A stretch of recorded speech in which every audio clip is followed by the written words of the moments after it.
Muhammad wa ala ali Muhammad. Astaghfirullahalazim allazi la ilaha illa anta khalaqtani. Wa ana abduka wa ana ala ahdika wa ahdika mastata'tu. A'udzubika min syarri ma sana'tu abulaka bi ni'matika alayya wa abu bi dzambi fa'fili fa innahu la yuzuru illa anta. Assalamualaikum warahmatullahi wabarakatuh. Bismillahirrahmanirrahim. Innal hamdalillah nahmaduhu wa nasta'inuhu wa nastaghfiruh wa na'udzu billahi min syururi anfusina wa min sayyiati a'malina may yahdihillahu fala mudhillalah wa may yudlil fala hadiyalah. Asyhadu an la ilaha illallah wahdahu la syarikalah wa asyhadu anna Muhammadan 'abduhu wa rasuluh. Allahumma salli ala Muhammad wa ala ali Muhammad. Rabbi yassir wa la tu'assir wa bitammim bil khair. Rabbi shrah li sadri wa yassir li amri wahlul 'uqdatam min lisani yafqahu qawli. Allahumma aftah alaina hikmataka wa anshur alaina min khazain rahmatika ya arhamar rahimin. Wallahu allazi la ilaha illa huwa alimul ghaibi wa syahadah wa rahmanur rahim. Wallahu allazi la ilaha illa hu al-malikul quddus as-salamul mu'minul muhaiminul azizul jabbarul mutakabbir. Subhanallahi amma yusyrikun. Wallahul khaliqul bari'ul musawwiru lahul asma'ul husna. Yusabbihu lahu ma fis samawati wal ardh wa huwal azizul hakim. Wala haula wala quwwata illa billahil aliyil azim wala manja minallah illa ilaihi amma ba'du. Sidang penonton, sidang jemaah yang dimuliakan Allah Subhanahu wa taala, para pujang-pujang kebenaran, muslimin dan muslimat, hadirin dan hadirat, dan para penonton Akademi Radul Furqan. Mudah-mudahan kita semua tergolong dalam golongan hamba-hambanya yang benar-benar bersyukur. Amin ya rabbal alamin. Alhamdulillah, kita relive kembali. Tadi ada gangguan teknikal sikit. Alhamdulillah, Allah bantu kita insya-Allah. Bila kita bersama dengan Allah, kita niat nak dengan Allah, apa juga kemungkinan yang mendatang, kita kena berlapang dada. Dan kita sebagai hambanya mesti menerima setiap keadaan yang berlaku, kesusahan yang berlaku. Kemudian kita tidak menyerah diri kita pada keadaan itu. Dengan cara bagaimana? Kita kena menguasai keadaan itu dengan minta pertolongan Allah SWT. Dengan Allah ilhamkan kaedah-kaedah yang boleh kita adasi ke setiap keadaan yang berlaku. Baik, bantu dulu sebarkan. Mungkin tadi ada yang terputus mencari dah ada yang inbox saya. Ustaz dah habis live ke? Belum perangat, baru nak perangat enjin lagi. Baik, alhamdulillah, sidang jemaah dimulakan Allah SWT. Dalam kehidupan ini, bila kita nak melihat apakah konten ataupun ruh kepada kehidupan itu, itulah tidak lain tidak bukan iman. Roh kepada kehidupan itu adalah iman. Bermakna ada orang yang ada kehidupan tapi tiada roh dia. Seperti mana jasad yang tidak bernyawa. Begitulah, kehidupan ini ibarat jasad, tiada roh di dalamnya. Ini tiada nyawa, maka matilah dia. Maka kehidupan yang tiada roh, yang mana apakah roh itu? Itulah agama ataupun iman. Imanlah yang menghidupkan kehidupan. Imanlah yang memberi makna kepada kehidupan. Sebab ada orang ada kehidupan tapi dia tiada makna. Dia tidak bermakna hidup dia. Jadi bagaimana nak memberi makna kepada kehidupan itu, sidang jemaah yang dimuliakan Allah SWT, adalah dengan kita menekankan ataupun menumpukan kepada pembangunan roh, pembangunan jiwa.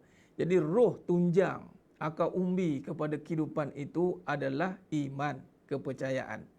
Orang yang hilang kepercayaan, orang yang hilang keyakinan, maka hilanglah dia daya upaya dia untuk meneruskan kehidupan. Jadi bermakna kalau kita lihat orang yang sudah hilang dia punya kekuatan, hilang keyakinan, hilang kepercayaan ataupun hidup penuh keraguan, bermakna kehidupan dia akan mengalami permasalahan. Ibarat macam contoh mayat tadi. Mayat, jasad yang tidak bernyawa memang ada masalah, dia tidak boleh buat apa-apa. Jadi bila kata roh ataupun tunjang kepada kehidupan itu adalah iman, maka hendaklah kita menumpukan kepada pembangunan iman supaya bila terbinanya hidupnya iman itu, maka hiduplah kehidupan itu. Jadi ibarat jasad lah. Kita mungkin menumpukan kepada jasadi, tapi kita lupa yang menggerakkan kehidupan itu adalah roh. Baik.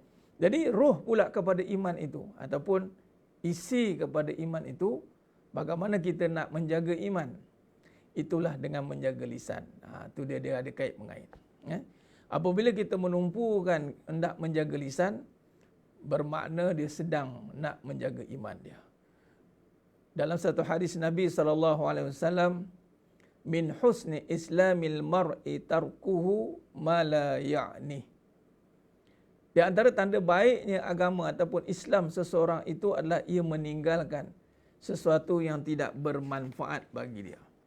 Maka yang tidak bermanfaat itu merujuk kepada membicarakan sesuatu yang tidak bermanfaat. Baik, pada malam ini kita sambung kepada perbahasan lisan ataupun kata-kata yang tidak bermanfaat ataupun yang lalai. Lalai ini tidak bermanfaat, yang lara lah, yang tiada manfaat. Syirik kita dah sentuh dah semalam. Tapi sambil lalu kita bincang, kita akan masukkan juga tentang perbahasan syirik juga ya. Baik, membicarakan sesuatu yang tidak bermanfaat. Ketahuilah bahawa sebaik-baik sikap anda adalah menjaga semua ucapan daripada segala bahaya yang telah kami sebutkan sebelum ini. Ini dalam kitab rujukan dia adalah bagaimana saya melihat dalam perbahasan Tazkiyatun Nafs. Tazkiyatun Nafs adalah seperti ghibah, namimah, dusta, berdebat dan sebagainya. Baik, bermaksud apa saja yang menjurus kepada dosa itu semuanya tidak bermanfaat sebenarnya. Apa saja yang tidak menjurus kepada dosa itu adalah tidak bermanfaat. Bermaksud meninggalkan atau menjaga ucapan daripada segala bahaya. Bermakna benda yang tidak bermanfaat ini mengundang bahaya.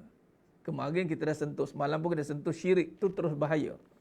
Berbicara perkara yang dosa, terus-terus bagi mudarat. Yang ini tidak bermanfaat. Bila sesuatu tidak bermanfaat, dia boleh mengundang mudarat. Baik, maka di sini ketahuilah sikap yang sebaiknya orang Islam itu adalah meninggalkan perkara yang tidak bermanfaat. Maka meninggalkan bahaya-bahaya di dalam berkata-kata. Seperti mana syirik, seperti mana sombong, seperti mana berdebat. Anda hendaklah membicarakan sesuatu yang harus dan yang boleh. Lawan kepada lalai ataupun lara, kita pergi kepada mubah, harus, yang boleh.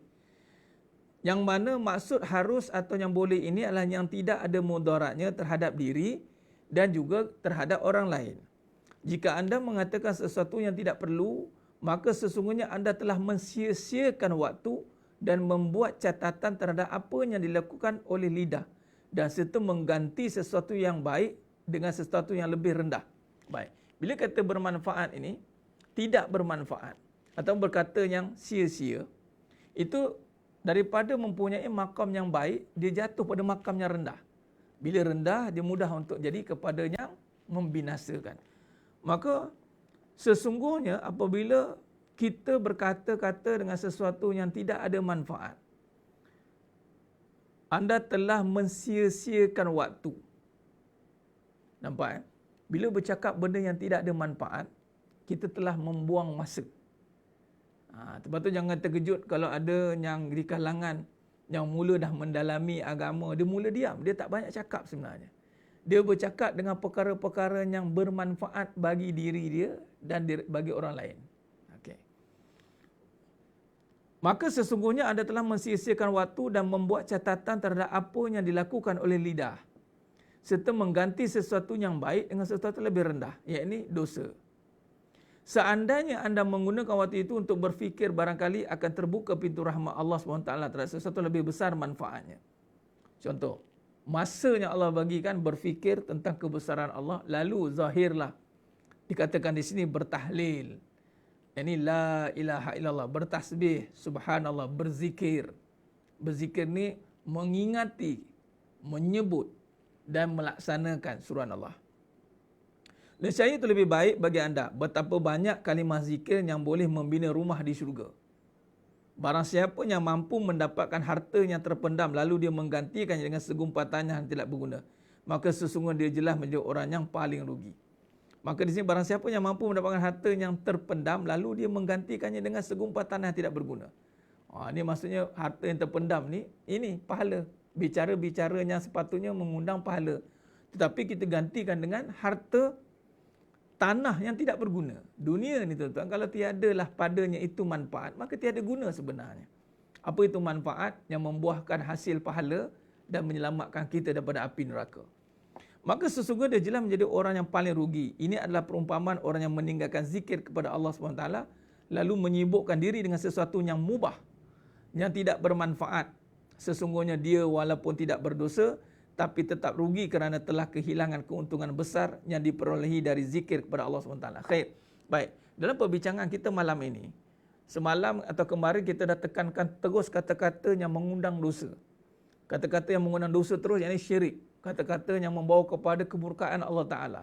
Seperti datangnya sifat riak, ananiah, ujub, bangga diri, sum'ah, rasa pelik, kagum diri.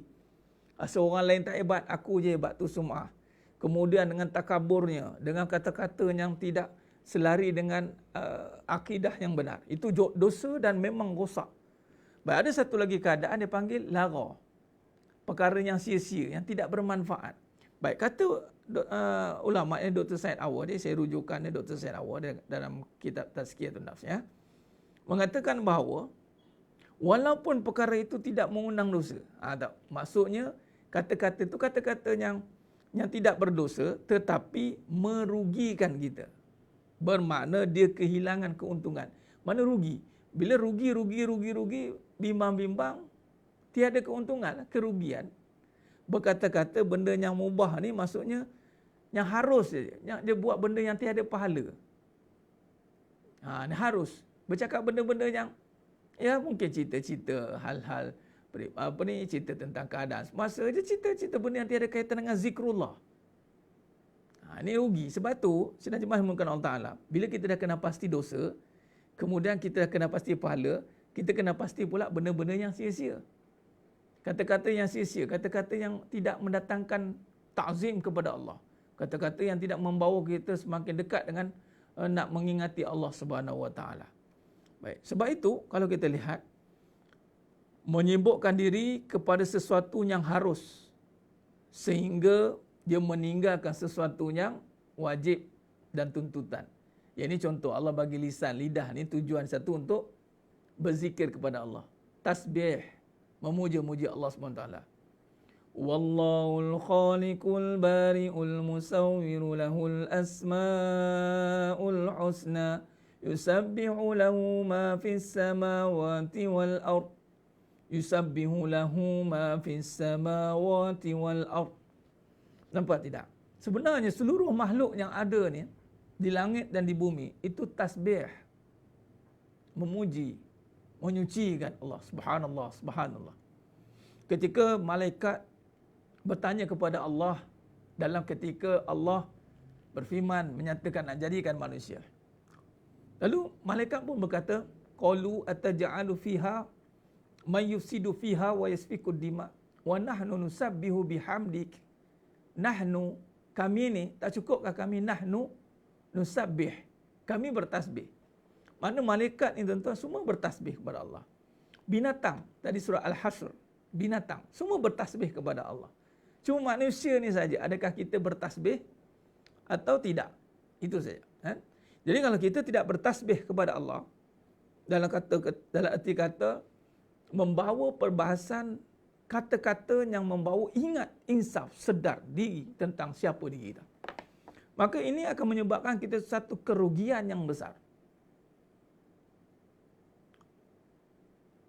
Allahumma salli ala Muhammad wa ala ali Muhammad.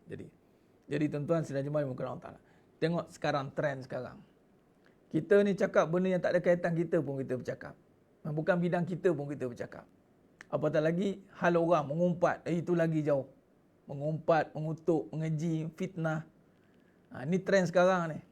Trend sekarang ni kalau terikut dengan peredaran zaman akhir zaman ni, apabila adanya sesuatu cerita, dia panggil apa? Viral ni, trend ni. Sama ada viral dengan dia puja ataupun dia keji. Dia puji ataupun dia keji. Ini trend sekarang. Hati-hati bila memuji makhluk berlebihan pun tak boleh. Puji pula tak ada dalam permulaan pujian itu alhamdulillah, masya-Allah. Dia terus hebatnya dia, bagusnya dia, baiknya dia. Dia terus puji makhluk. Sedangkan tiada pujian bagi makhluk. Ataupun bila tak kena dengan hati, tak suka, dia keji, condemn, bagi perkataan-perkataan yang teruk-teruk sekarang ni. Kita baca pun wa na'udzubillah min zalik. Netizen dia pakai apa? Jabatan netizen. Jabatan netizen ni. Dia tak cakap kat sini, dia cakap kat sini dah sekarang. Sama lah tu. Dia berganti. Jadi, kerja nak komen kerja dia. Kan? Ada benda isu komen, ada itu komen, ini komen. Benda yang tak patut komen tuan-tuan, tak payah komen. Tak payah komen. Tak ada kena-mengena, tinggalkan. Ini cara kita nak keluar daripada benda yang tidak bermanfaat. Kita kena fokus hanya kepada perkara apa? Zikir. Ingat kepada Allah, tasbih, tahlil, tahmid. Nampak? Sebagai contoh, kata-kata yang boleh membina rumah di syurga. Sebagai contoh suratul Ikhlas, baca 10 kali. Tuan-tuan, sedang jemaah mulakan Allah Ta'ala. Katalah kita ni dijadikan bekerja sebagai PR, Public Relation. PR. Ataupun eksekutif pemasaran. Nakkah kita, bila kita ada skrip, contohlah orang meniaga sekarang kat Facebook kan, dia panggil copywriting, content. Dia takkan bercakap bidang yang bukan produk dia. Dia buat copywriting cerita pun. Dia akan cakap sebab dia dibayar untuk memviralkan produk itu. Lalu apa saja yang bukan produk itu dia cerita. Sebab apa? Al-fulusul duit. Dapat fulusul duit kan. Bekerja sebagai marketing advisor ataupun marketing executive ke ataupun apa ke. Dia bila masuk saja office tu, dia masuk dia kerja tu. Produk tu itu dia cerita dah. Itu dia cerita. Sebab apa? Dah kerja dia bercerita benda tu. Percaya atau tidak tuan-tuan, wallahi, kita pun sama. Kita ni bekerja dengan Allah. Saya cerita pasal Allah, saya cerita pasal Allah. Dah aku bekerja dengan Allah, nak cerita apa lagi? Dah memang aku kena kaitkan dengan Allah. Aku dapat menghasilkan yang Allah bayar aku. Aku dibayar oleh Allah. Kan? Nampak tu? Aku dibayar oleh Allah. Allah bagi rezeki kat aku. Allah bagi hidup kat aku. Jadi apa saja percakapan aku akan mempromosikan Allah. We are promoting the creator. Ni level promote. Ustaz tak nak promote apa-apa. Nak juga. Tapi sekarang ni level promotion tu dah dipromote. Kita nak promote yang the highest level terus. Bila promote orang suka Allah. Kerana mungkin kita promote orang suka produk. Tak apalah. Itu harus. Saya nak bagi tahu harus. Tapi kalau berlebih-lebih cerita itu je siang malam pagi bertamun, tak jadi apalah. Silap lagi bulan rugi. Macam itulah ibaratnya tuan-tuan. Kita ni hamba Allah. Sudah pasti cerita tentang Allah. That's it. Itu saja. Ini yang kita kena buat. Nampak tidak? Kalau orang tanya, kenapa kena cerita pasal Allah, Ustaz? Dah, memang itu tugas kita. Ya ayyuhal mudassir kum fa'anzir wa rabbaka fakabbir. Wa rabbaka fakabbir. Besarkan Allah. Nampak? Itu cara dia. Memang itu kita dibayar tuan-tuan. Tuan-tuan, saya dah jemaah Allah Ta'ala. Allahumma salli ala Muhammad wa ala ali Muhammad. Hebatnya Allah Ta'ala, Allah bayar gaji kita in advance. Ada orang buat sale marketing yang dibayar advance dulu.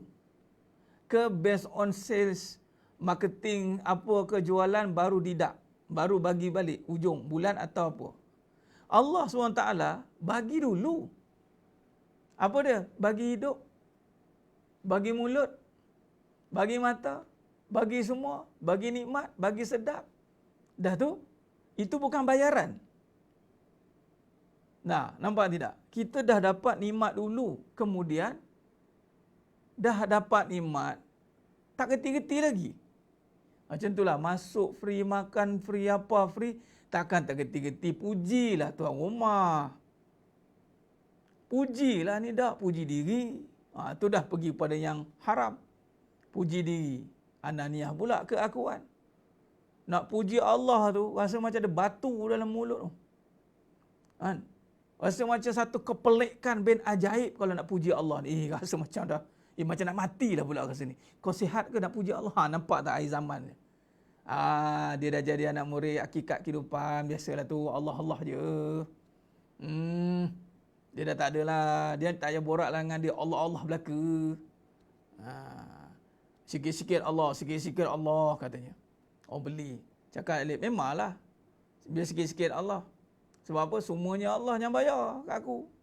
Apa dia? Nafas hidup aku, mati aku. Kau tak apalah. Allah sikit-sikit tak apa, sebab semua yang hidup kau bayar ni. Kita bagi peli maut, kita panggil. Kan kau kan mampu, aku tak mampu, aku kena Allah bayar. Kau mampu, kau boleh bayar sendiri. Aku tak mampu, kereta Allah nak bayar. Aku tak mampu. Kau mampu lain lah. Aku miskin, kau kaya. Kita bagi sekali, buah paku ke. Begitu. Ini kata ulama. Sebab tu sama ada kita baca Quran, selawat, zikir, tasbih. Kalau nak bercakap pun, yang perlu. Kemudian manipulate. Olah, kok mana pun nak kait dengan Allah. Kok mana? Pusing-pusing atas, depan, kiri, belakang Allah. Dia nak. Begitu. Tuan-tuan, kita dibayar. Kita dibayar oleh Allah.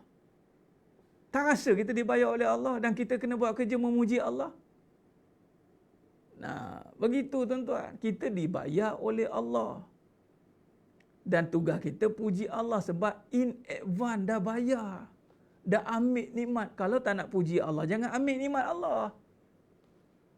Pulangkan balik. Pulangkan nyawa. Sebab apa? Jangan puji, nyawa tu Allah bagi. Dah kata berat sangat nak puji, pulangkan balik nyawa. Ya Allah, aku tak larat nak puji. Sebab banyak benda aku mulut ni asyik sebut produk. Asyik sebut itu, asyik sebut ni. Tak kerti nak puji. Pulangkan nyawa balik. Sebab Allah bagi nyawa untuk puji Allah. Nampak? Tu. Kita kena kurang-kurangkan perkara-perkara makhluk. Banyak-banyakkan perkara-perkara khalik. Tu dia. Oleh sebab itu, kata Dr. Said Hawa rahimahullah. Oleh sebab itu, diamnya seorang mukmin adalah dengan berfikir. Okey, ini makna diam. Kan kita sentuh tentang man kana yu'minu billahi wal yaumil akhir falyakul khairan aw liyasmut. Ya? Diamnya seorang mukmin adalah dengan berfikir. Ini maksudnya. Kan saya maklumkan tempoh hari, diam tu bukan suruh dia membisu, diam. Carilah ilmu. Belajar. Macam malam ni, alhamdulillah, belajar, tuntut ilmu, kan? Allahumma salli ala Muhammad wa ala ali Muhammad. Tuntut ilmu, serius. Sebab apa? Nak belajar. Kita nak belajar. Contoh, marketing, nak cari duit. Belajar tu tak? Berhabis-habis belajar cara nak cakap. Betul tu tak? Duduk marketing lah, nak cakap konten, nak buat konten, copywriting lah, macam-macam. Itu belum dapat tau. Anda wajib belajar sebab apa ni? Nak belajar cakap ni. Sebab anda dah dapat. Anda dah dapat nikmat. Kita dah dapat nikmat. Lepas tu kita wajib belajar. Sebab apa? Dah ambil nikmat Allah, tak reti puji Allah. Nak jawab apa? Yang contoh copywriting, konten, produk tu benda belum dapat. Tak belajar pun tak apa. Sebab belum dapat. Tapi yang itu kita beria-ria belajar. Beria-ria nak promosi produk. Beria-ria sanggup bayar apps tu. Supaya nak laku. Nampak? Nak bagi orang kenal produk kita. Tapi adakah kita bersungguh-sungguh nak bagi orang kenal Allah melalui kita perkenalkan? Ada. Kena sungguh-sungguh. Melalui apa? Belajar ilmu, nuntut ilmu. Cari, sebagai contoh malam ni. Ini antara ilmu lisan. Ni tentang lisan. Belajar apa ni? Belajar nak belajar, nak reti bahasa balik, puji Allah. Dulu tak reti bahasa. Ambil nikmat Allah, puji tak reti. Allahu Akbar. Kita puji makhluk pula tu. Ambil harta, puji pula kaya kat manusia. Kaya dia tu. Hebat dia, kaya dia tu. Dia mana yang kaya? Dia tu, dia mana? So, kalau kena kat saya lah. Dia tu lah kaya. Orang kaya. Orang kaya. Orang kaya tu duduk kat orang ke ataupun dekat siapa? Kalau saya tanya, saya habis rapat bagi. Puji pula manusia. Kaya dia tu. Kaya dia tu. Ya Allah Maha Kaya tak ada pula. Kaya Allah tu. Kaya Allah ni. Hebat Allah. Allah kalau bagi cukup-cukup. Allah hebat, Allah Ta'ala kaya. Ini hebat dia ni buat kerja. Hebat dia ni. Tak pasal-pasal bila minta tolong kat orang tu, minta maaf lah, anda tak boleh tolong. Cerita kadang hebat tu. Nak tahu hebat tu tak, minta tolong kat dia. Bukan tolong sekali tau, berkali-kali. Tengok. Silap bulan jemu. Sebab tu kena belajar. Diamnya seorang mukmin adalah dengan berfikir. Pandangannya adalah ibrah, mengambil pelajaran. Okey. Ucapannya adalah zikir. Nampak? Cuba tengok di sini. Diamnya seorang mukmin adalah dengan berfikir. Mana diam tu berfikir. Berfikir dengan apa? Dengan ilmu Allah lah, bukan berfikir masalah, berfikir tentang segala apa yang Allah berikan. Pandangannya adalah ibrah. Ni pandangan saja ambil pengajaran. Dia tengok saja mesti kena ambil pengajaran. Ini orang mukmin. Dia tak ada tengok kosong. Dia tak ada tengok je. Dia tak ada. Dia tengok, ambil pelajaran. Ucapannya adalah zikir. Bahkan modal seorang hamba adalah waktunya. Jika dia menggunakan waktunya kepada sesuatu yang tidak bermanfaat dan tidak menggunakan waktunya untuk memperoleh pahala di akhirat, maka sungguh ia telah mensia-siakan modalnya habis. Modal Allah bagi tadi, nikmat masa Allah bagi, nikmat lapar Allah bagi, tapi dia tidak gunakan untuk berfikir. Masanya ada, dia tak nak berfikir tentang segala nikmat Allah bagi. Kemudian tak nak mengambil pengajaran apa yang ada di depan matanya. Kemudian ucapannya tak nak belajar tentang ucapan zikir, membesarkan Allah SWT. Maka kata Nabi SAW, min husnil islamil mar'i tarkuhu ma la ya'ni. Di antara tanda baiknya Islam seseorang itu adalah ia meninggalkan sesuatu yang tidak bermanfaat. Rawahu Tirmizi. Jadi sedang jemaah dimulakan Allah SWT. Okay, kalau tengok di sini, Allahumma salli ala Muhammad wa ala alihi. Okay, baik. Maka di sini maknanya kata-kata yang sia-sia. Ini kita fokus yang sia-sia. Ataupun di sini mengatakan tidak bermanfaat. Pertama, dia akan membuang masa. Sebab nak berkata-kata ni dia perlukan masa. Jadi masa ni adalah modal utama kita. Jadi sesiapa yang membuang masa dengan perkara sia-sia, dia adalah orang yang rugi. Rugi. Bila rugi tiada keuntungan. Bila tak ada keuntungan, habislah. Okey, baik. Jadi apa yang kita bincangkan tadi, maka hendaklah dia berdiam daripada berkata yang sia-sia. Jadi berdiam ni kena buat apa? Berfikir. Berdiam itu dengan berfikir.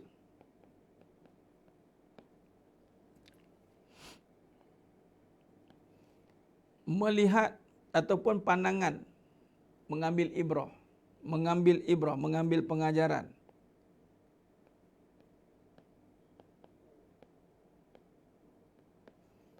Dan yang ketiga, berzikir. Ini maksudnya ucapan. Diam dalam arti kata apa? Berfikir, berzikir, mengambil pelajaran, merenung. Ini. Maknanya, kalau tak buat benda-benda macam ni, maka dia adalah orang yang rugi. Bila dia tak buat, maka dia adalah orang yang rugi. Apakah ciri kata-kata yang sia-sia tadi? Ciri-ciri kata-kata yang sia-sia itu, kalau kita lihat, apakah kata-kata yang sia-sia, yang rugi? Sia-sia ni adalah rugi. Baik, kalau kita rujuk Imam Mujahid.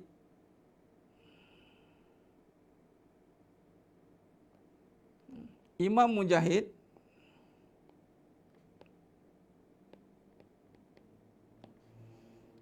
saya mendengar Ibnu Abbas, kata Imam Mujahid, saya mendengar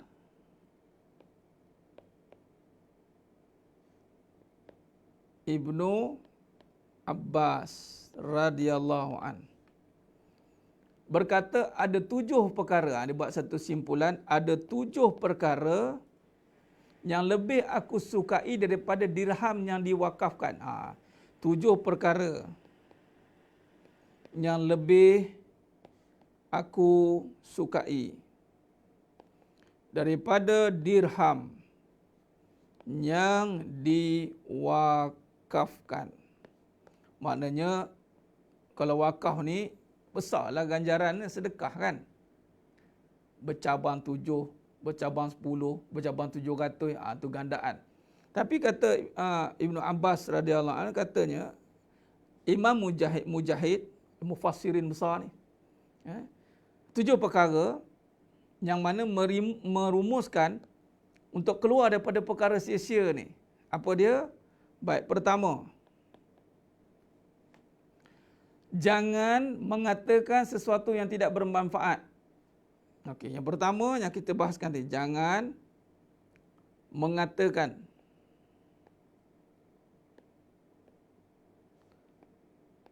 sesuatu yang tidak bermanfaat.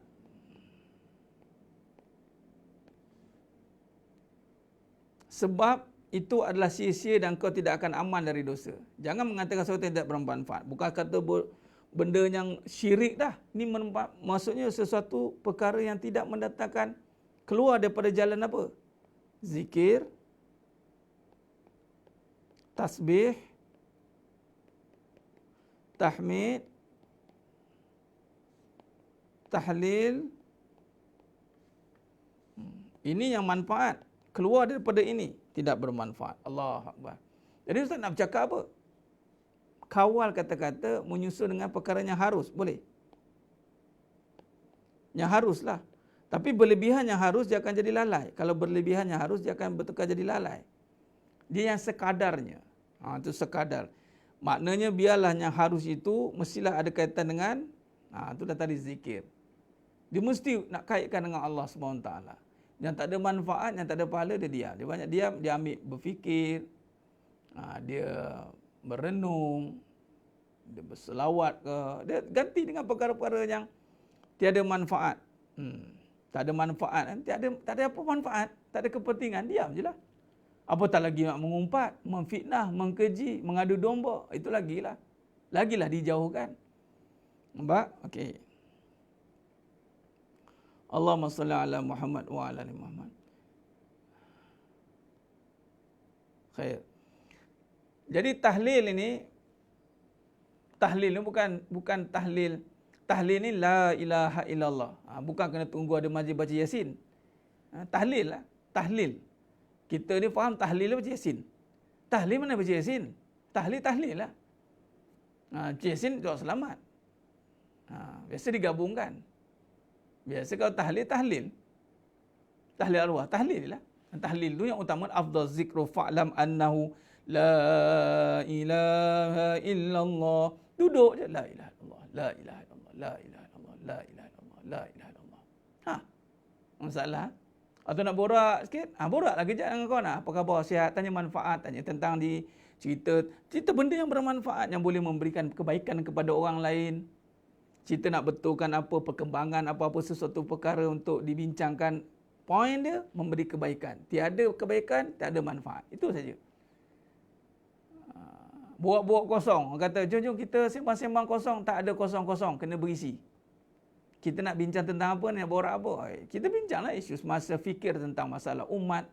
Fikirlah tentang maslahah. Fikir tentang kesusahan orang, kita nak tolong macam mana.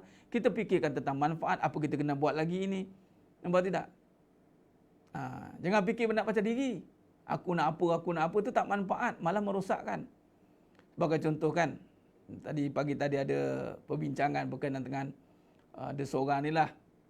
Dia dah kahwin. Sampai ke sudah sekarang ni ambil PhD. Kita pun tengok, bagus dia dulu tak pandai sangat, tapi sekarang dah nak ambil PhD dah. Dulu time universiti dia tak berapa pandai, tapi dalam lama ni nak ambil PhD. Lepas tu saya pun cakap, tak nampak? Kita counter balik. Yelah, kalau dia tumpu untuk diri sendiri, memang bolehlah buat apa saja yang kita nak. Dah tumpu, dah tak ada siapa kacau kan. Nak fokus dekan ke, nak fokus diri sendiri, untuk diri sendiri, kan senang nak buat. Manfaat untuk diri sendiri. Untuk diri sendiri itu sebenarnya untuk dunia tak manfaat. Sebenarnya manfaat adalah apabila kita buat untuk orang. Itu manfaat. Kita memikirkan kebaikan untuk orang, memikirkan kesenangan untuk orang. Itu sebenarnya dalam Islam, isar dipanggil. Dia bukan mikir, aku ni dah diploma, lepas ni aku nak apa lagi aku nak degree lah pula, lepas ni master lah pula, lepas ni nak fokus PhD lah pula. Memanglah, kalau fikir diri sendiri, semua boleh. Dah diri sendiri, seorang, fikir untuk seorang. Sedap lah untuk seorang-seorang, tak ada siapa kacau. Cuba kalau dia fikir untuk all out, untuk fikir ummah, fikir Nabi SAW, fikir terus manfaat untuk umatnya. Tak masuk lagi syurga ni. Allah, bimbang Nabi bimbang keadaan umat. Betul? Allahumma salli ala Muhammad wa ala ali Muhammad. Kedua, Jangan mengatakan sesuatu yang tidak bermanfaat. Nampak lagi. Ni kata Mujahid, Imam Mujahid daripada Ibnu Abbas radhiyallahu anhu. Ni 7 perkara. Jangan mengatakan sesuatu yang tiada manfaat.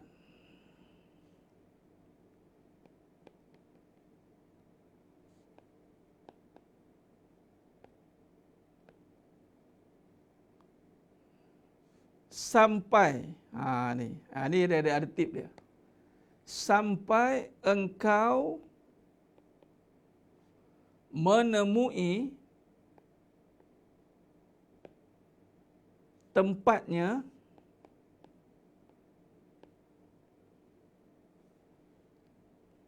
sebab kebanyakan orang yang membicarakan sesuatu yang bermanfaat lalu tidak menempatkannya pada kedudukan yang tepat, maka sesungguhnya dia telah melakukan kesalahan. Itu dia.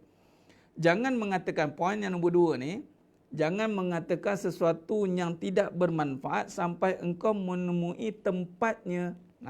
Tu. Menemui tempatnya. Ni maksudnya nak cerita bermanfaat, menemui tempatnya. Contoh, bicara soal apa? Manfaat apa? Carilah sesuatu manfaat dengan tempatnya.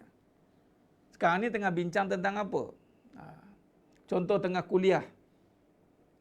Sekarang yang bermanfaat kuliah. Tiba-tiba bawa satu benda, dia bermanfaat, tengah ada masalah juga ni. Bincang dalam ni, komen. Kau macam mana, aku macam mana? Aku tengah susah ni, kau boleh tak ni? Ni, tengah kuliah contoh. Tiba-tiba dia ajak bincang. Memang nampak macam manfaat sebab tengah nak tolong kawan tu. Ya, aku susah lah. Dia berbincang-bincang, tak kena tempat. Contoh, kita pergi rumah orang, dah cantik dah, ziarah. Tapi sekarang ni, tak ada PKP, setengah tempat dah PKPB kan, dah boleh dah. Setengah tempat. Pergi rumah orang. Kita memang nak buat benda manfaat, tapi cerita pula tu tak kena gaya. Tu kena tempat ni tu. Nak cerita kena tempat. Ni syarahnya panjang ni, kita kena cari poin-poin yang tepat. Poin ni sekarang, jangan cerita sesuatu yang tidak bermanfaat sampai kau memenuhi tempatnya. Maksudnya, pastikan tempat perbincangan itu kena pada tempatnya. Tu dia. Maknanya lebih banyak baik diamlah. Takkan aku cakap kan tak kena tempat pula kan. Tak payahlah, nantilah cakap. Ni nak bercakap tu. Sebab kebanyakannya akan bercakap tidak kena pada tempat. Tu dia, ayat dia. Nak cerita manfaat tapi tak kena pada tempat. Itu yang kedua. Ini nanti kita bagi contoh lagi. Saya akan cari contoh-contoh yang tepat untuk anda semua faham insya-Allah. Semoga Allah beri kefahaman. Yang ketiga. Sebagai contoh je, nombor yang kedua ni, sebagai contoh.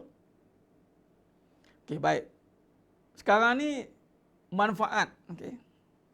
Manfaat sekarang ni, nak cerita adalah tentang kebahagiaan. Nak cerita kebahagiaan. Tapi tempatnya adalah, di mana? Di satu keadaan yang menyedihkan. Menyedihkan maksudnya, orang tu katalah, orang tu barulah ada sesuatu musibah melanda. Kita pun cerita manfaat. Kau bila nak ni, cerita kebaikan yang ada, tu manfaat kita tu, dekat orang yang tengah tak ada. Tu ibarat macam tu lah. Tak kena tempat. Contoh lagi, Facebook. Contoh, Facebook ya. Anda nak tunjuk kebahagiaan anda ni, rumah tangga. Tak kena tempat, bubuh kat Facebook tu. Ya Ustaz nak bagi, tak kena tempat. Ada tempat boleh cerita, ada tempat. Itu maksud dia. Benda ni dia perlukan kebijaksanaan dalam meletakkan. Contohnya saya anda Facebook lah. Apa sebabnya anda contoh ya. Tadilah satu rumah tangga tadi nak tunjukkan apa? Tak kena tempat. Nak publishkan apa kat Facebook? Nak untuk apa? Benda tu manfaat. Contoh anda bermesra suami isteri tu bermanfaat untuk anda. Yang duk tepek kat Facebook tu untuk apa? Tak tahu lah Ustaz. Tak tahu tak payah buat. Contoh muka. Muka ni manfaat tak? Elok tak? Nak bercakap. Tapi tiba-tiba kadang-kadang Dia nak cakap benda manfaat, tapi duk tayang muka nak cerita manfaat ke nak tayang muka, contoh. Kadang dia tak tahu nak apa sebenar dia nak buat sebenarnya. Marilah kita berusaha. Okey, dia nak bercerita benda manfaat tapi tak kena tempat. Tak kena gaya, tak kena tempat. Tak kena. Tu tak kena. Dia macam tak kena lah. Tak kena tu. Sehinggalah anda temui tempat dia. Sebenarnya jadi zalim lah. Itu namanya sia-sia mengundang kepada kezaliman. Tidak meletakkan sesuatu pada tempatnya. Tak letakkan sesuatu pada tempatnya. Manfaat muka, manfaat letak kat Facebook. Untuk apa? Duk tayang. Untuk apa orang tengok? Orang tengok untuk apa? Dan lagi yang bergelar isteri. Saya seru kepada para isteri. Anda duk letak muka tu nak manfaat apa tu? Tak kena tempat tu. Ustaz, mana saya buka aurat? Memang tak buka aurat. Tapi manfaat tak kena tempat. Manfaat muka anda tu untuk siapa? Itu salah satu manfaat lah. Apatah lagi bercakap. Tak kena tempat. Kena hati-hati. Ini kena minta ilham pada Allah. Sebab benda ni besar. Dia luas. Cerita ni bab nombor 2 ni je luas. Subhanallah. Khair.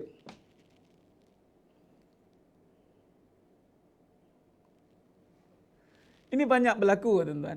Banyak berlaku, terutama dalam medsos sekarang ni. Hati-hati. Banyak benda tak kena gaya. Contoh lagi, anda nak cerita pasal produk. Tak kena gaya yang tuan punya badan buka depan sekali tu, tak apa. Nak jual produk ke nak jual diri? Contoh. Kadang-kadang tak kena. Sehinggalah anda temui tempat. Ada masa kita ke depan, ada masa produk ke depan, ada masa kita tak payah pun, ada masa. Ini semua kena minta ilham pada Allah SWT lah. Dan minta ada perbincangan, bawa bincang. Musyawarah. Kena ada musyawarah, bincang. Sebab tu kena ada penasihat.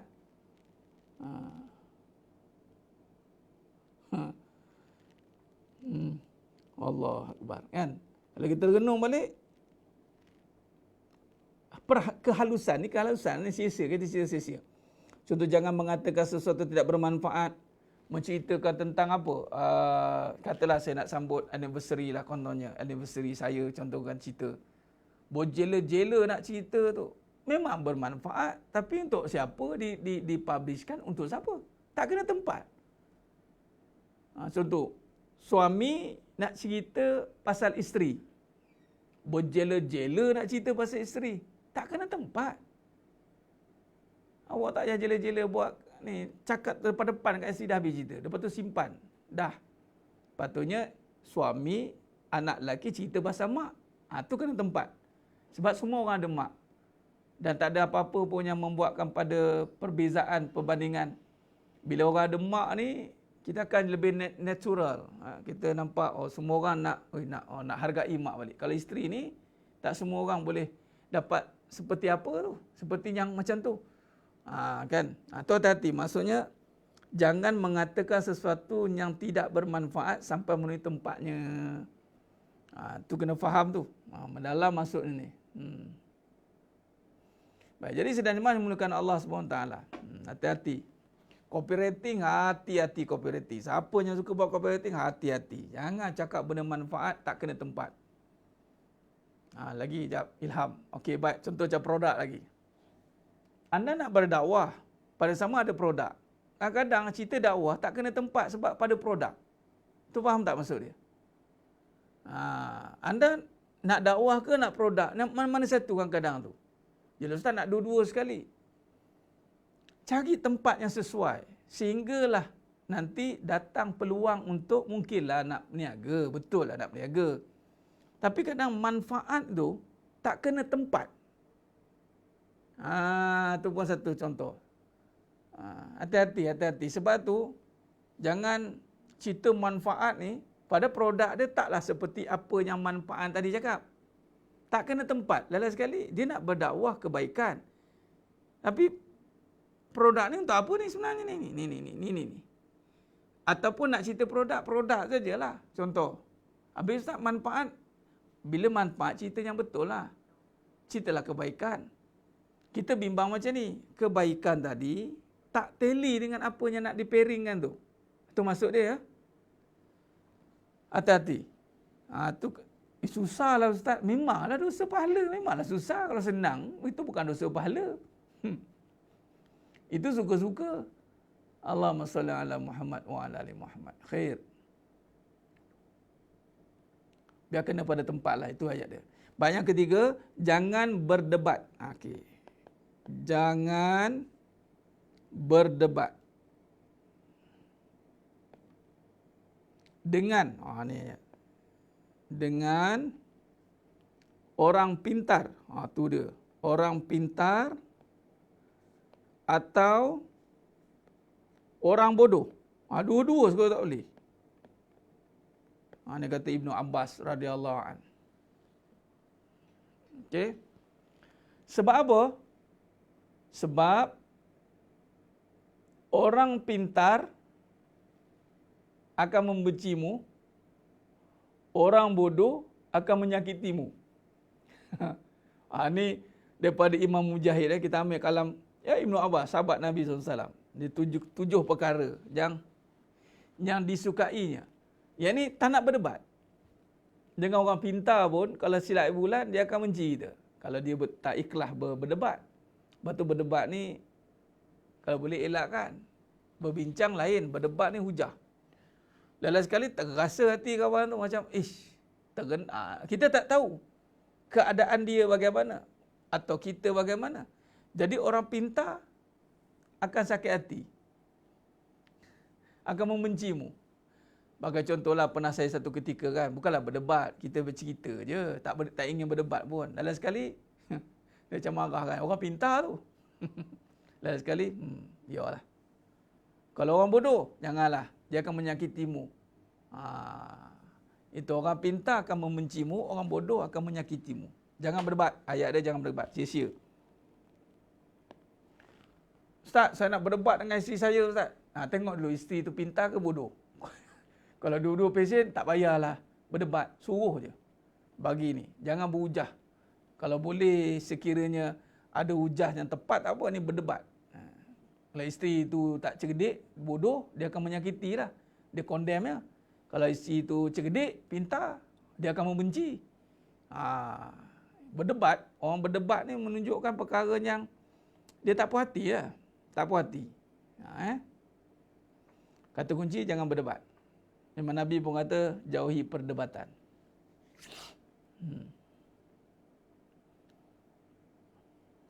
Yang keempat, ingatlah saudaramu dengan sesuatu yang kau suka, dia ingat kepadamu. Ingatlah saudaramu. Ingatlah saudaramu. Dengan sesuatu yang engkau suka, dia ingat kepadamu. Ni ayat ni. Maknanya ingat tentang kebaikan dia lah. Apa yang kita suka orang ingat kat kita. Contoh, ingat kebaikan. So kita ingatlah kebaikan pada dia juga. Ingatlah saudaramu dengan kebaikan. Ataupun dalam kalau sekiranya kita kaitkan dengan perbahasan kita ni, kita bercakap baik pasal tentang saudara kita. Berkata cakap yang baik-baik tentang saudara kita. Kita ingat dia tu lama dah tak jumpa kawan kita tu. Jemaah ni jemaah. Dia ni bagus. Dia ni memang taat betul dengan suami dia kan. Memang betul. Dia ni memang hebat. Dia jemaah ni dengar cerita dah ada jijah dengan temah. Hebat jemaah ni. Anak nampak. Cakap benda baik. Kita tak suka orang ingat pasal keburukan kita. Walaupun tahu keburukan tu ada. Tapi ingatlah kebaikan. Ingatlah saudaramu dengan kebaikan yang dia suka dan kita pun suka untuk diingati dengan kebaikan itu sebenarnya.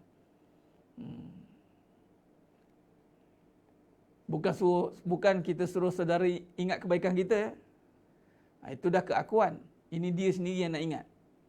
Itu Allah punya kuasa. Allah akan buat seseorang itu untuk mengingati kebaikannya. Ingat kebaikan aku dulu tolong kau. Itu jangan. Itu dah mungkin. Habis lebur pahala. Lebur pahala.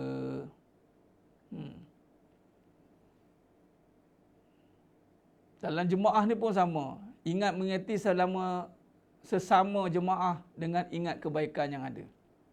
Jangan ada berkata-kata perkara-perkara yang tidak diingini untuk tahu tentang diri dia. Jangan. Allahumma salli ala Muhammad wa ala ali Muhammad. Jemaah jenuh juga nak lentur dulu, itu tak boleh. Itu kalau begitu jemaah dengar, jemaah tak suka. Kalau kita pun dia dulu teruk juga. Jangan cakap macam tu. Cakap kebaikan teruslah, tak usah cerita pasal dulu dah. Jangan cerita pasal dulu dah. Cerita sekarang dia macam mana dan ke depan macam mana. Bercakap itu. Baik. Yang kelima, maafkan saudaramu.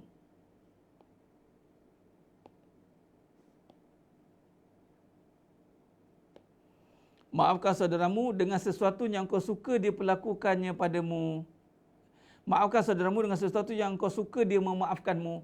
Maksudnya maafkan saudaramu dengan sesuatu yang dia suka. Maksudnya kan kita ni suka jenis yang kita kan suka berlebih kurang. Orang lebih kurang je, maafkan saya je. Okay, macam itulah kita kena buat kat saudara kita. Cakap benda yang berurusan memudahkan kita dan memudahkan dia. Orang bahasa mudah, orang mudah berurusan dengan kita. Kita pun mudah berurusan dengan orang. Dengan kata-kata, maksudnya tak banyak. Kata-kata ni maksudnya, bila kata maafkan saudaramu ni, saya lebih mudah buat satu contoh yang mana mudah bicara dengan dia. Buat bincang mudah. Mudah cara orang panggil. Mudah cara dia ni. Jadi, tak apa. Lebih kurang lah. Tak apalah, lebih kurang. Tak ada banyak kisah. Tu maafkan saudaramu tu. Tak apa, lambat tak apa. Ada macam tu. Jadi sehinggalah orang menganggap mudah berurusan dengan dia. Itu yang kita nak. Masuk maafkan saudaramu ni. Sebab kadang-kadang biasalah kita ni banyak dia macam ni. Biarlah kita menjadi orang yang paling selesa orang nak berurusan dengan kita. Tak adalah sampai bila orang nak berurusan dengan kita je, dia ni cerewet ni, mula. Ada kita je orang jadi susah hati. Orang maksudnya orang susah nak. Ada kita tu menyebabkan orang susah. Sebab dia ni banyak cerita. Sebab tu biar kita ada sifat maafkan saudaramu tu. Maksudnya lebih kurang saja. Tak apa itu tak ada, tak apa ni tak ada, tak apa. Tak apa, tak payah susah, tak payah susah, tak apa. Macam tu. Buat mana yang boleh. Tak apa. Jadi orang mudah berurusan dengan kita. Tu bila kita suka maafkan saudara ni, tak apa. Allahumma salli ala Muhammad. Itu kalau suami macam tu lah, maafkan isteri kita. Maafkan je lah. Isteri yang suami yang hebat ni, dia buatkan isteri selesa. Sebab bila tak maafkan ni, isteri jadi tak selesa kan. Jadi suami ni dia easy going, tapi tak adalah sampai easy go tu. Easy go ini maksudnya mudah buat bincang. Tak apalah abang, okeylah. Tapi tak buat mudah-mudah. Isteri yang hebat, dia buat suami dia juga rasa selesa. Tak apa bang, jemaah maafkan bang, tak apalah. Yelah ada jijah dengan temah, tak apa bang. Jangan buat suami itu serba salah dan cari salah. Itulah. Nak dua, nak tiga sangat. Rasalah. Dia tak boleh macam tu. Ini perbuatan yang tiada manfaat dan sia-sia, silap-silap mengundang dosa. Maafkan. Tak apa bang, lebih-lebih bang, lebih kurang bang, tak apa. Saya pun banyak, abang pun banyak. Kalau ikutkan lagi lah, abang berhak banyak atas si saya ni. Macam tu kan amal rumah tangga macam tu. Allahumma salli ala Muhammad.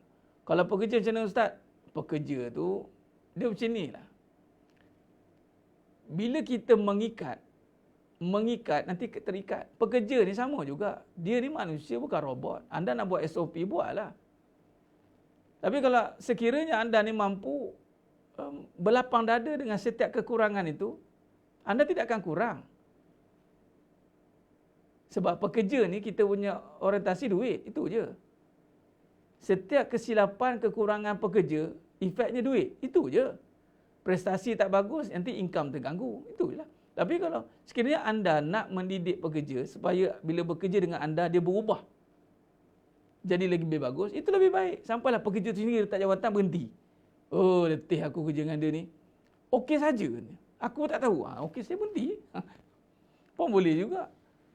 Sebenarnya kalau kita buat beginilah, dengan Allah Subhanahu Wa Taala ni, banyak lebih kurang dengan kita. Betul tidak? Kita nak ikat boleh, tapi kan kita pula terikat balik. Bila kita ikat, tak capai matlamat, kita yang tersekat. Baik itu lebih kurang. Lebih kurang bukan bermakna makin kurang. Lebih kurang bermaksud kita adjust. Kurang, betulkan. Silap, maafkan. Move, betulkan. Jadi peka lah sikit. Jangan buat tak tahu lain. Jadi maafkan saudara bukan bermaksud kita biarkan kesilapan dia. Anda kena faham maafkan itu apa maksud. Kesilapan tetap berlaku. Hukuman tetap berlaku. Kalau hukuman ni maksudnya betulkan saja kesilapan itu. Bukannya kita nak marah, beria-ria, nak ini, saya tak maafkan awak begini. Tak selesai masalah. Itu benda sia-sia. Tak berubah pun nanti. Baik kita maafkan, perbetulkan. Maafkan, perbetulkan. Ejah, bagi arahan, bagi balik. Mungkin kita pun tidak bagi satu direction yang tepat, sehingga pekerja pun keliru.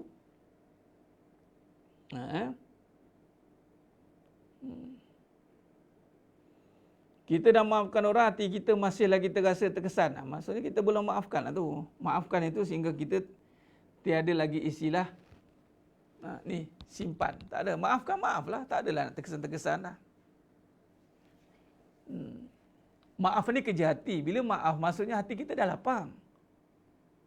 Maksudnya belum nak maafkan tu. Masih kita teringat-ingat lagi lah. Maafkan ni maksudnya apa? Melupakan tu. Melupakan, memaafkan. Ingat Allah Ta'ala. Ingat Allah. Ingat Allah yang memaafkan dosa kita. Kesilapan kita. Jadi kita pun maafkanlah kesilapan dia. Sungguh-sungguhlah maafkan. Jangan sebut saja maaf tapi masih terasa hati. Tak boleh lah. Baik. Allahumma salli ala Muhammad wa ala ali Muhammad. Khair.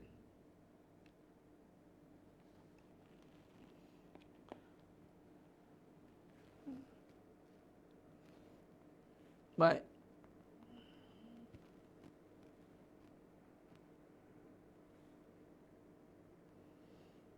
Dan seterusnya, Allahumma salli ala Muhammad wa ala ali Muhammad.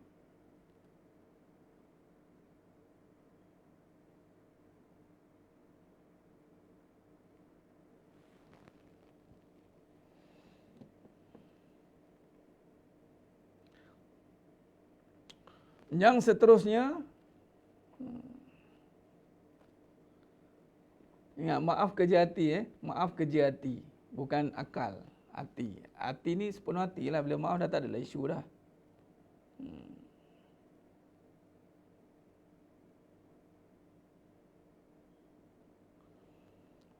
Mengambil kesempatan. Ni Cikgu Mahaya.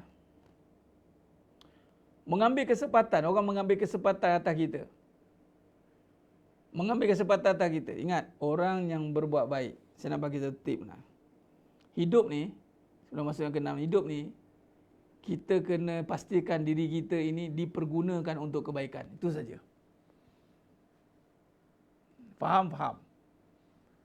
Biar orang pergunakan kita untuk kebaikan dan tidak pernah ada kerugian di saat orang pergunakan kita untuk kebaikan. Kita dapat pahala lah. Menunjukkan kita bermanfaat. Tapi kalau orang pergunakan kita untuk kebaikan dan kita terasa macam kita dipergunakan, maksudnya kita bukan untuk kebaikan lah. Dia ni kan ambil manfaat. Dia ni ambil kesempatan betul ada kebaikan aku. Oh, mana belum baik lah kau. Itu je lah. Perasaan baik lah. Pergunakan. Kita ni memang layak dipergunakan untuk kebaikan. Tak semua orang Allah pilih. Barang siapa yang Allah suka dia, Allah pilih dia, Allah akan pergunakan dia untuk kebaikan melalui pelbagai cara. Sama ada orang pergunakan dia untuk kebaikan ataupun apa saja benda dipergunakan untuk kebaikan. Memang untuk kebaikan. Dan wallahi tiada kerugian di saat orang pergunakan kita untuk kebaikan. Sebab apa? Sebab kita ni memang kena pastikan diri kita ni dipergunakan. Untuk apa? Kebaikan. Itu je lah.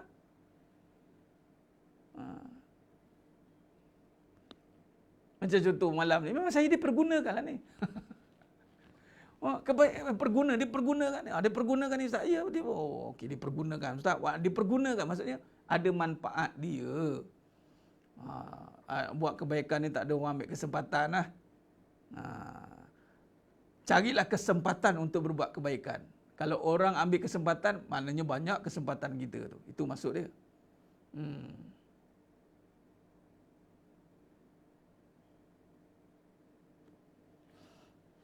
Cukup takut bila kita dipergunakan untuk kebaikan kan.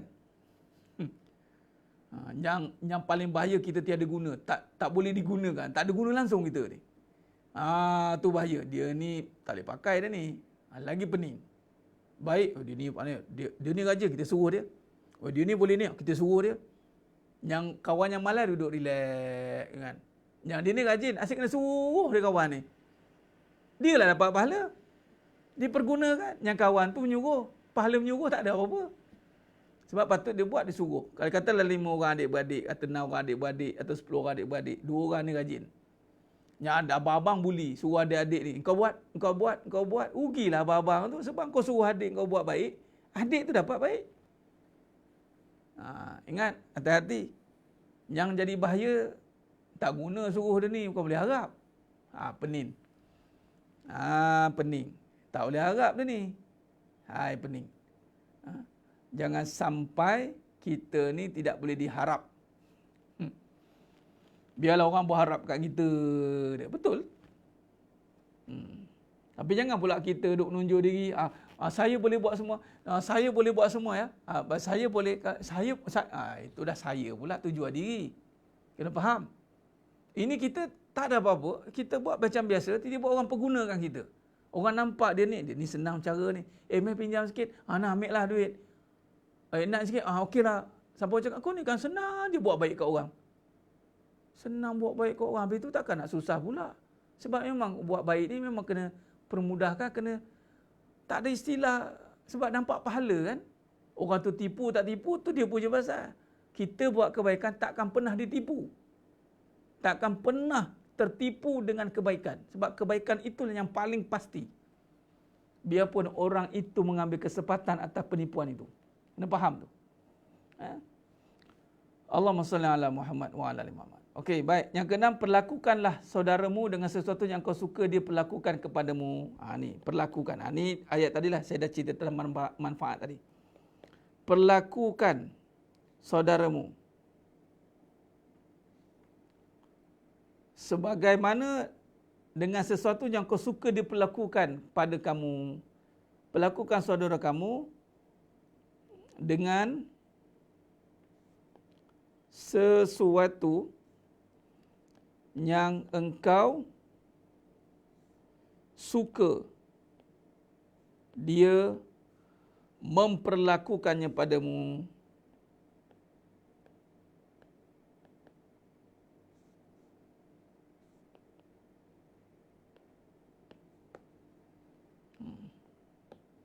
Ini buat baik tadilah manfaat. Kita gunakan, maksudnya dia ni bila kita pergunakan, maksud saudara kita ni, kita pergunakan dia ni untuk kebaikan. Sebenarnya itu sebaik-baiknya. Itulah orang yang paling manfaat. Perlakukan atau perlakukan saudaramu dengan sebaiknya. Sebagaimana orang suka, sebagaimana kita suka orang perlakukan kita dengan sebaiknya. Itu manfaat itu. Dan yang terakhir, beramallah seperti seorang yang tahu bahawa dia akan dibalas kebaikan dan diperlakukan dengan hormat. Beramallah seperti seorang yang tahu bahawa dia akan dibalas kebaikan.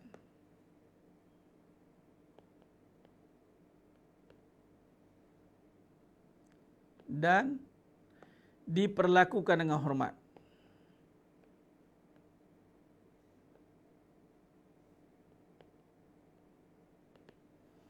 Beramallah seperti seorang yang telah tahu balas. Maksudnya dia buat kebaikan tu, dia tahu yang dia dibalas.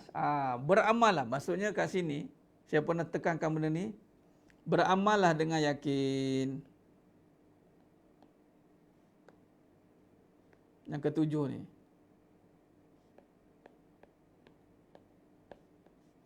Yakin Allah berikan ganjaran. Yakin pada Allah. Nah, ini nombor 7. Dan nombor 7 ni lah yang banyak masalah juga apabila kadang-kadang perkara yang menyebabkan kita terhalang untuk melakukan kebaikan adalah kerana kita ragu tentang kebaikan tersebut. Itu saja.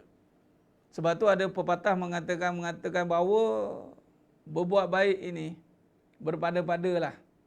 Sebab apa? Sebab nanti orang ambil kesempatan atas kita. Berbalik tentang yang atas tadi. Berbuat baiklah dengan yakin. Berbuat baiklah dengan sehabis baik.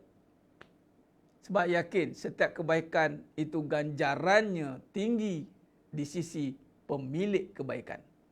Jadi di saat kita boleh buat baik, yakinlah setiap kebaikan dibalas. Itu yang ketujuh.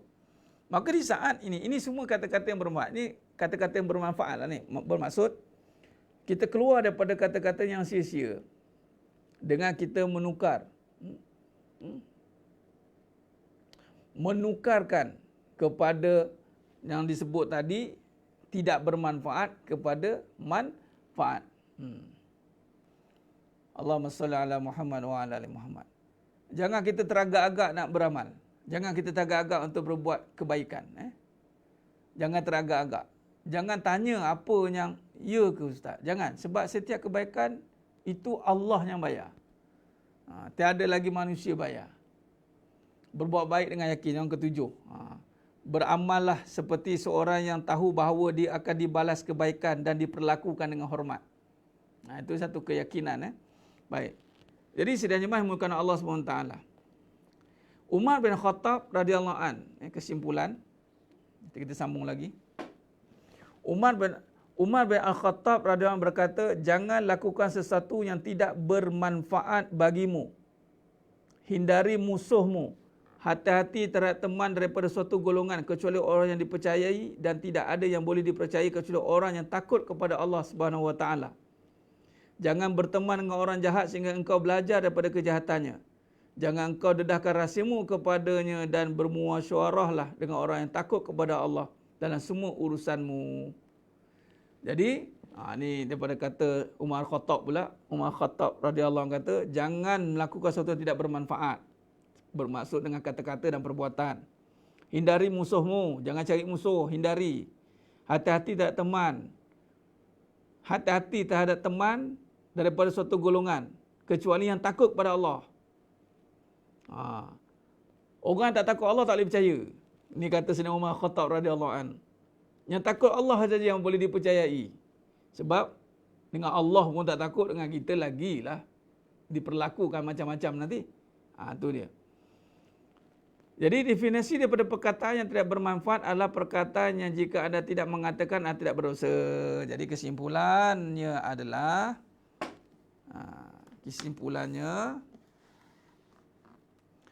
definisi daripada perkataan yang tidak bermanfaat adalah perkataan yang jika anda tidak mengatakannya anda tidak berdosa dan tidak pula menimbulkan bahaya seketika itu atau pada masa akan datang. Misalnya anda duduk bersama sekumpulan orang menceritakan tentang perjalanan anda. Dan perjalanan itu anda tidak melihat ada gunung, sungai dan tidak pula ada kejadian yang menimpa anda. Kemudian anda ceritakan pula tentang makanan dan minuman yang lazat serta kekaguman anda terhadap para ulama di suatu negeri dan keadaan mereka. Semua masalah ini jika anda diamkan, anda tidak berdosa dan tidak pula mendatangkan bahaya. Maksudnya, ini pun bercerita. Ini kata Dr. Said Awar Ta'ala, definisi, kesimpulan. Definisi daripada perkataan yang tidak bermanfaat adalah perkataan yang jika anda tidak mengatakannya tidak berdosa dan tidak pula menimbulkan bahaya seketika itu atau pada masa akan datang sekiranya anda mengatakannya. Tak ada apa-apa efek pun.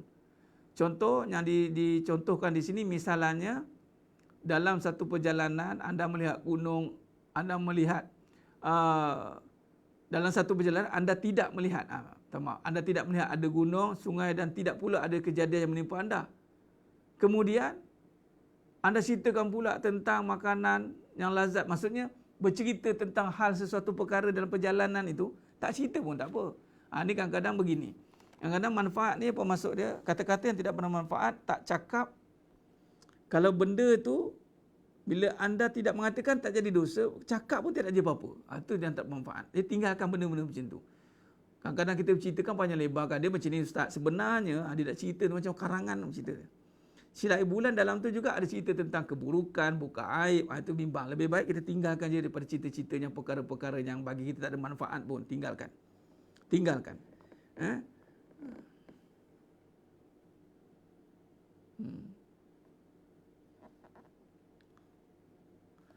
Baik, jadi sidang jemaah yang dimuliakan Allah SWT. Itu dia sikit sebanyak perbahasan kita pada malam ini. Kita akan sambung lagi dalam bab kata-kata yang tidak bermanfaat ini. Dan dalam seterusnya nanti kita akan ada berbincang tentang ucapan yang berlebih-lebihan. Dan dalam bab yang seterusnya, berlarut ataupun larut di dalam kebatilan. Kata-kata yang larut dalam kebatilan, ucapan berbaik. Ini kita akan sambung nanti. Baik, untuk malam ni cukup setakat itu dulu untuk perbahasan dalam menangani perkara yang tidak bermanfaat tadi. Khair. Allahumma salli ala Muhammad wa ala ali Muhammad. Saya kira cukup setakat itu dulu untuk malam ini. Mudah-mudahan Allah rahmati kita semua.